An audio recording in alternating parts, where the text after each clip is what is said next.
ചെമ്പനീർ പൂവിന്റെ പുത്തൻ പ്രൊമോയിലേക്ക് എല്ലാവർക്കും സ്വാഗതം. അങ്ങനെ നമ്മുടെ രേവതി അടുക്കളയിൽ പണിയെടുത്തോണ്ടിരിക്കുമ്പോഴാണ് ചന്ദ്ര ഇന്നലെ നടന്ന സംഭവത്തിന്റെ ബാക്കിയായിട്ട് വന്നത് കേട്ടാ.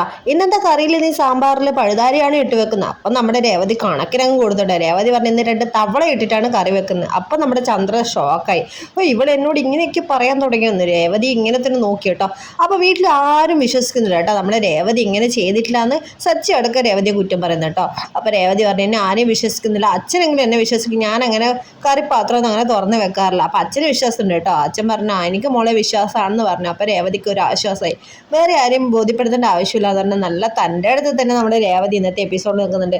വീണ്ടും നമ്മുടെ സച്ചിക്ക് ഒരു ജോലിയും കാറും തിരികെ മേടിക്കണം എന്നുള്ള ആഗ്രഹത്തിൽ നമ്മുടെ പലിശക്കാരൻ്റെ വീട്ടിലേക്ക് നമ്മുടെ രേവതി പോവുകയാണെ ഒന്നും കൂടി. അങ്ങനെ പലിശക്കാരൻ്റെ വീട്ടിലെത്തി കാര്യങ്ങളൊക്കെ ഇങ്ങനെ സംസാരിക്കുമ്പോൾ അയാൾ പറഞ്ഞു എന്ത് പറഞ്ഞാലും ഞാൻ നിൻ്റെ സച്ചിയേട്ടന് ജോലിയൊന്നും തരില്ല, കാറും തരില്ല എന്ന് പറഞ്ഞു. അപ്പം നമ്മുടെ രേവതി അവിടെ നമ്മുടെ ശ്രുതിനെ കണ്ടു കേട്ടോ. അപ്പോൾ ഇന്നത്തെ എപ്പിസോഡ് എന്തായാലും പൊളിക്കും. എല്ലാവരും ടെലിവിഷനിൽ കാണാൻ വീഡിയോ ഇഷ്ടപ്പെട്ടാൽ ലൈക്ക് ചെയ്യുക.